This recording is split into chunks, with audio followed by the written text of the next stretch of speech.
Kita ke Erdogan sekarang. Eskalasi peningkatan perang di Gaza meningkat dengan kehadiran Amerika yang telah mengirimkan 2.000 tentaranya, juga membawa 2 flight carrier, kapal induk terbesar dan tercanggih di dunia.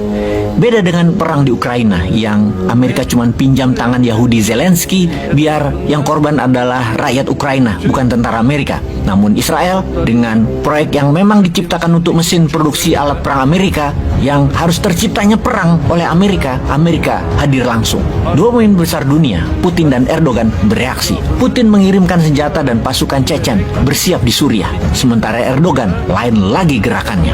Tensi bukan hanya di Gaza, namun Turki menantang langsung Amerika, di mana Erdogan mengatakan dengan tegas agar Amerika menarik mundur kapal induk dan armada Amerika di wilayah Laut Mediterranean di pantai Israel, yang dijawab langsung bahwa Amerika tidak menghiraukan perintah Turki dengan mengatakan tidak akan mundur dan akan terus masuk membantu Israel. Apa yang Erdogan lakukan kemudian? Dia mengirimkan armada laut Turkish Navy ke timur Laut Mediterania. Hal ini membuat posisi netral Turki menjadi ambil posisi atau take a side melawan Amerika, terutama ketika Antony Blinken, Menteri Luar Negeri Amerika, mengatakan Amerika memberikan dukungan penuh ke Israel, bahkan bertindak langsung bersama memerangi Hamas. Dengan jelas, Blinken mengucapkan, "I'm here with my Jewish identity," akan membela Israel penuh.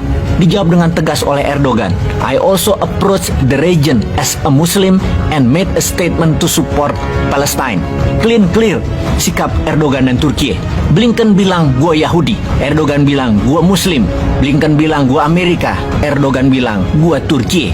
Ketegangan Amerika dan Turki memang sudah berseberangan, di mana ketika Israel menyerbu Gaza di 28 Desember 2008, kemudian kapal Angkatan Laut Turki merapat ke Gaza, dan pada tanggal 30 Desember 2008, Israel menembak kapal Turki tersebut di perairan internasional di Laut Mediterania yang mengakibatkan 10 kru kapal Yolan tersebut meninggal, yang mengakibatkan putusnya hubungan diplomatik antara dua negara. Turki menarik duta besarnya untuk Israel di tahun 2008 tersebut, yang ini semua diawali dengan Israel menyerbu Gaza. Sekarang ketika USS Gerald Ford dengan seluruh armada dikelilingnya seperti kapal destroyer, fregat Amerika di Laut Mediterania, armada laut Turki melakukan latihan perang-perangan dengan menghadirkan seluruh angkatan laut Turki bersebelahan dengan armada USS Gerald Ford saat ini. Itu baru postur pemimpin namanya. Ternyata Siprus juga ikut membela Turki dengan mengirimkan angkatan lautnya ke Laut Mediterania. Hal inilah yang membuat wilayah selatan Siprus menjadi tidak leluasa dilewati oleh armada Amerika. Dengan adanya latihan perang dua negara, USS Gerald Ford agak bergeser ke barat menjauh dari Israel. Sebuah strategi pintar dari Erdogan dan Siprus dalam latihan perang.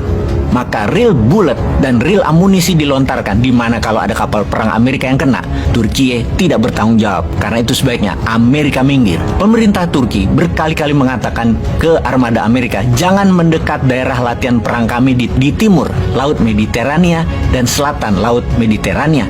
Artinya Turki mengancam langsung kehadiran USS Gerald Ford untuk menyingkir. Lalu apa yang terjadi dengan kebijakan Amerika dengan tindakan Turki tersebut? Adakah hubungannya dengan apa yang Biden katakan bahwa salah besar Israel kalau masuk ke Gaza? Kemudian Biden juga mengatakan kepada Netanyahu harus taat pada aturan perang, yang artinya tidak boleh menyerang sipil.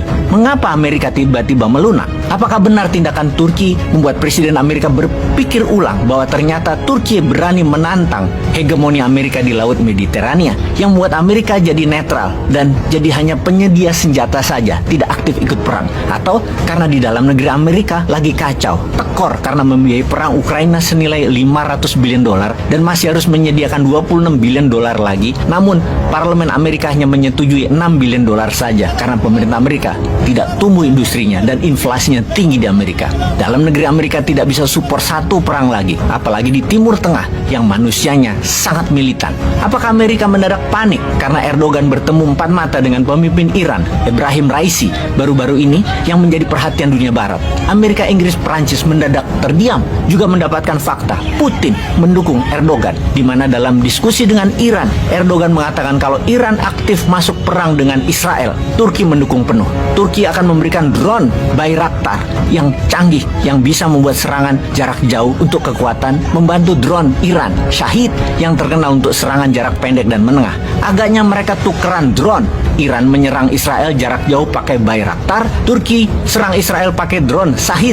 Apa nggak sangar tuh keduanya mengapit Israel? Ditambah pasukan Chechen mulai berkumpul di Suriah, tinggal nyebrang ke Lebanon sampai Israel. Di Lebanon juga ada Hizbullah. Di tengah pertemuan Erdogan dengan Ibrahim Raisi, Menteri Luar Negeri Turki, Hakan Fidan bertemu dengan Menteri Luar Negeri Rusia, Lavrov, mendiskusikan Gaza, Suriah, dan Chechen, di mana puncak kesepakatan mereka ketika Israel masuk ke Gaza, itulah garis merah yang jika dilampaui, semua pihak menyerbu Israel. Wih, kalau sudah begini, di mana Indonesia? Ketinggalan lagi kayaknya.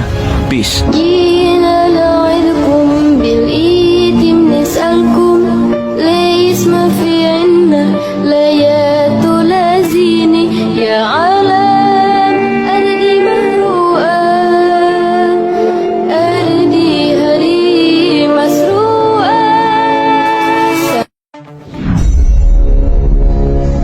Kita ke Erdogan sekarang. Eskalasi peningkatan perang di Gaza meningkat dengan kehadiran Amerika yang telah mengirimkan 2.000 tentaranya, juga membawa 2 flight carrier, kapal induk terbesar dan tercanggih di dunia.